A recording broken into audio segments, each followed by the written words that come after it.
Hello everybody. सो आज का topic है ग्रैनुलेशन टिश्यू। ये बहुत कॉमन इशू नहीं है आफ्टर योर डिलीवरी, बट कुछ लोगों में ये होता है। तो ये क्या चीज़ होती है, पहले हम ये समझते हैं।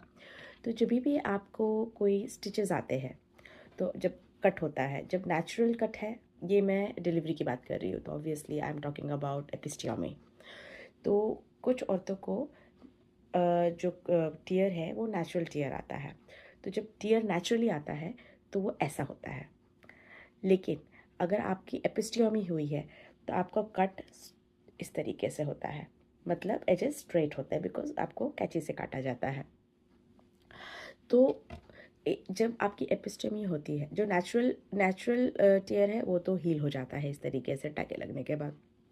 लेकिन जब एपिस्टियोमी होती है और उसको स्किन को इस तरीके से रख के स्टिच किया जाता है, तब कभी कभी ऐसा हो जाता है कि जब टिश्यूज़ एक दूसरे के ऊपर फॉर्म होते हैं उन स्टिचेस को जोड़ने, मतलब स्किन को जोड़ने के लिए, तो कभी कभी ऐसा हो जाता है कि एक्स्ट्रा टिश्यू ग्रो हो जाते हैं इस तरीके से। तो एक भी हो सकता है, दो भी हो सकता है, कितना भी हो सकता है, और छोटा भी हो सकता है, बड़ा भी हो सकता है। तो ये जस्ट एक हीलिंग प्रोसेस है, और उस हीलिंग में एक आध टिश्यू एक्स्ट्रा ग्रो होके इस तरीके से रह सकता है। अब ये जो ग्रैनुलेशन टिश्यू होता है, इन टिश्यूज़ को ग्रैनुलेशन टिश्यू कहते हैं, और ये बहुत ही पेनफुल हो सकता है, बहुत ही इची हो सकता है, और इट कैन ब्लीड। थोड़ा भी चल रहे हैं तो आपको दर्द होगा, ब्लीड हो सकता है उसमें से। ब्लीडिंग, हैवी ब्लीडिंग मोस्टली तो नहीं होता है, पर कुछ केसेस में हो भी सकता है।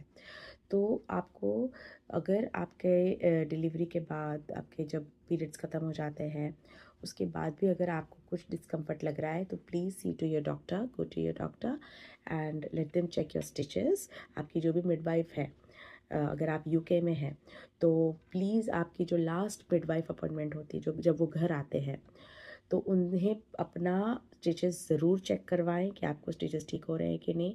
तो वो आपको देख सकते हैं, और अगर ग्रैनुलेशन टिश्यू डेवलप हो रहा है तो उसी टाइम पता चल जाएगा। तो जल्दी जल्दी आपको इसमें ट्रीटमेंट मिल सकती है। तो अब इनकी ट्रीटमेंट की कैसे जाती है? तो इसमें दो मेथड है। पहला है कि सिल्वर नाइट्रेट लगाया जाता है। अगर आपका ग्रैनुलेशन टिश्यू एक है या दो है और बहुत ही छोटा है, तो आपको सिल्वर नाइट्रेट लगा सकते हैं डॉक्टर। तो वो लगाएंगे तो वो अपने आप ही वहाँ से जो भी एक्स्ट्रा स्किन है वो निकल जाएगी। ये सिल्वर नाइट्रेट वही चीज़ होती है जो कि आपके फेस पे जो मसें निकालने के लिए इस्तेमाल होता है, but it is quite painful. और दूसरा है कि सर्जिकल मेथड, कि आपको वापस काटेंगे, उस एरिया को काटेंगे जितना भी ज़रूरी है, और फिर वापस स्टिचेस करेंगे। So both the methods will be bit painful. तो इस तरीके से ये प्रॉब्लम होती है, और मुझे भी हुई है, और मेरा सिल्वर नाइट्राइट यूज़ किया गया था मेरे ग्रैनुलेशन टिश्यू को निकालने के लिए। तो ये मेरा एक्सपीरियंस था, और मुझे ऐसा लगता है कि औरतों को पता होना चाहिए कि अगर आप after your delivery, when you resume your sexual life and if you feel some discomfort, please consult your doctor and don't think that something is wrong with you. You can have granulation tissue, which can be very painful. Please like my videos. If you like my video, then share them, and please do comment if you have got the same issue, and please subscribe to my channel. Thank you.